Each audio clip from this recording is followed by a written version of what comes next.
السلام علیکم ناظرین، میں آپ کا ہوسٹ سید فخر زیدی اور آپ لوگ دیکھ رہے ہیں ہماری چینل کے حوالے سے. جی ہمیں میرے ساتھ موجود ہیں. میں بات کروں گا، ظاہر بات ہے کسی تعارف کے محتاج نہیں ہے، اقرار الحسن صاحب. اور ان سے جانتے ہیں کہ وہ کمپین لے کے ساہیوال سٹی، کیونکہ میں ساہیوال سٹی کو دیکھ بھی رہا ہوں اور میرے ساہیوال کے اتنے فالوورز ہیں، ان کے لیے میسیج لے کر آج ہم ساہیوال کے لیے آئے ہیں. ان سے جانتے ہیں کہ ساہیوال کے لیے کیا میسیج لے کر آئے ہیں. چھوٹا سا پیغام ساہیوال سٹی کے لیے، بالخصوص ہمارے ساہیوال ٹیم سجام کے ممبران اور جتنے ساہیوال کی عوام ہے اس کے لیے کیا میسیج دینا چاہیں گے؟ جی اقرار بھائی. جی بس میسج ظاہر ہم پورے پاکستان میں لے کے جا رہے ہیں، اور وہی پیغام ساہیوال کے نوجوانوں کے لیے ہے. اور پیغام یہ کہ بدقسمتی سے ہمارے نوجوانوں نے کبھی یہ نہیں سوچا کہ وہ خود لیڈر بن سکتے ہیں یا وہ بھی پرائم منسٹر بن سکتے ہیں. اور اس کی وجہ یہ ہے ہمیشہ کہ ہمارے ذہنوں میں ایک بات ڈال دی گئی ہے کہ لیڈر بس کوئی اور ہوتا ہے، یا لیڈر وہ ایک ہی ہوتا ہے، یا تا حیات قائد. تو ان یہ جو 3-4 شخصیات یا خاندان ہمارے اوپر مسلط رہے پچھلے 30-40 سال میں، بدقسمتی سے ان کے ہوتے ہوئے ایک عام نوجوان کہ یہ ٹریننگ ہی نہیں کی گئی کہ وہ بھی سوچے کہ وہ آگے آ سکتا ہے، ملک اور قوم کی باغ دوڑ یا قیادت سنبھال سکتا ہے. تو مجھے لگتا ہے کہ میں ایک فکری تحریک لے کر پورے ملک میں جاؤں اور نوجوانوں کو یہ اعتماد دوں، انہیں یہ سپورٹ دوں کہ وہ ایک ایسا سیاسی پلیٹ فارم بنائیں جو ساری دنیا کے سیاسی پلیٹ فارمز جو سیاسی جماعتوں کی طرح ڈیموکریٹک ہو، جمہوری ہو، جس پر کوئی بھی 30-40 سال 15-20 سال قابض نہ رہے. اس کے اندر الیکشنز ہوں، میرٹ کی بنیاد پر، الیکشنز کی بنیاد پر نوجوانوں میں سے ہی لوگ لیڈرز منتخب ہوں، پارٹی کے چیئرمین منتخب ہوں اور پاکستان کے وزیر اعظم منتخب ہوں. اور یہ کوئی نئی بات نہیں ہے. آپ دنیا کی کسی بھی اچھی کامیاب مہذب جمہوریت کو اٹھا لیجئے، وہاں پر سیاسی جماعت کسی بھی ایک شخص کے تابع نہیں ہوتی، وہاں پر سیاسی جماعت کسی بھی ایک خاندان کے تابع نہیں ہوتی. جس طرح ہم نے پچھلے 30-40 سال میں صرف عمران خان صاحب کا نام سنا ہے، نواز شریف صاحب کا نام سنا ہے، زرداری صاحب کا نام سنا ہے، مولانا فضل الرحمان صاحب کا نام سنا ہے. تو ایسا کہیں اور نہیں ہے دنیا میں. امریکہ کی مثال لے لیجئے، برطانیہ کی مثال لے لیجئے، جرمنی کی مثال لے لیجئے. لیڈرز الیکٹ ہوتے ہیں ایک ٹینیور کے لیے، ایک ٹرم کے لیے، وچ از probably 4 years، 4 سال کی. اور کوئی بہت شاندار لیڈر اگر آ جائے تو پھر وہ پارٹی اس کو صرف 2 مرتبہ کے لیے اپنا لیڈر منتخب کر سکتی ہے. That is it. ایسا اس لیے کیا جاتا ہے کہ اگر آپ 2 دہائیاں 3 دہائیاں کسی ایک پارٹی پر مسلط رہیں گے تو ظاہر وہ جمود کا شکار ہو جاتی ہے.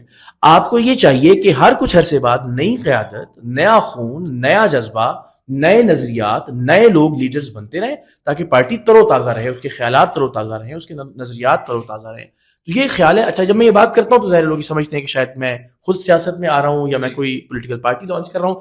تو میری ایک فکری تحریک ہے جس کے نتیجے میں چاہتا ہوں کہ نوجوان ایک پارٹی بنائیں. میں یہ حلف دیتا ہوں، بار بار دے چکا ہوں آپ کے پلیٹ فارم سے بھی، کہ اللہ اور اس کے رسول کو گواہ بنا کے میں یہ یقین دلاتا ہوں پاکستان کے نوجوانوں کو کہ میرا کوئی مفاد اس سے وابستہ نہیں ہے. نہ میں کبھی زندگی میں کوئی عہدہ لینے کا خواہاں ہوں گا، نہ کبھی کوئی الیکشن لڑوں گا، نہ کوئی سیاسی عہدہ، نہ کوئی سرکاری عہدہ، نہ حکومتی عہدہ. مجھ سے آپ قرآن مجید پر حلف لے لیجئے، مجھ سے آپ اسٹامپ پیپرز پر سائن کروا لیجئے، جس طرح سے بھی کسی کی تسلی ہوتی ہے. میں یہ وضاحت بار بار اس لیے دے رہا ہوں تاکہ یہ تحریک متاثر نہ ہو اس سوال یا خدشے کی بنا پر کہ شاید اقرار صاحب خود آنا چاہ رہے ہیں. تو میں اگر آتا ہوں یا میں پارٹی بناتا ہوں یا میں اس کا چیئرمین ہوتا ہوں یا میں، تو پھر تو وہ اقرار الحسن کی پارٹی ہوگی جیسے باقی لوگوں کی، عمران خان کی پارٹی ہے، نواز شریف کی پارٹی ہے اور زرداری صاحب کی پارٹی ہے. یہ نوجوانوں کی پارٹی ہو.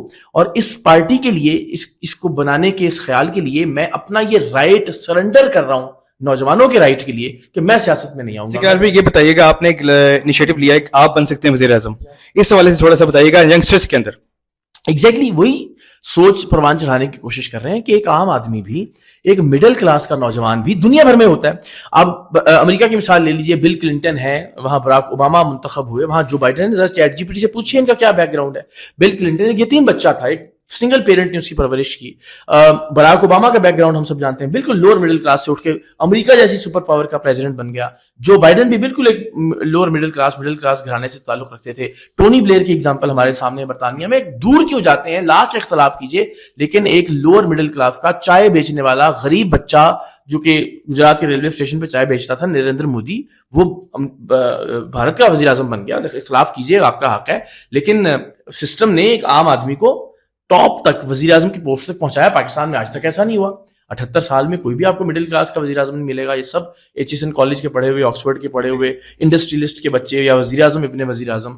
تو جب ایک عام آدمی، مڈل کلاس کا نوجوان پرائم منسٹر آف پاکستان بنے گا، جس نے سارے مہنگائی کے پرابلمز، ٹرانسپورٹ کے مسائل، بسیں، ویگنیں سب دیکھی ہوں گی، جھیلی ہوں گی، وہ اس ملک کے مسائل کو حل کرے گا. جی ہاں، یہ اقرار بھائی بتا رہے تھے کہ آپ بھی وزیر اعظم بن سکتے ہیں، اور اس مہم میں جو ہم شہر شہر اقرار بھائی کے ساتھ کر رہے ہیں انشاءاللہ آپ لوگ بھی اس میں شامل ہوں. بالخصوص میں ساہیوال کی اپنی عوام سے بھی یہ ریکویسٹ کروں گا، اور ساہیوال ڈویژن کے اندر ہماری جتنی بھی ہماری ٹیمز ہیں ان سے ریکویسٹ کروں گا کہ اس ویژن کو آگے لے کے جو ہے چلیں. اور مجھے دیجیے اجازت، اللہ حافظ.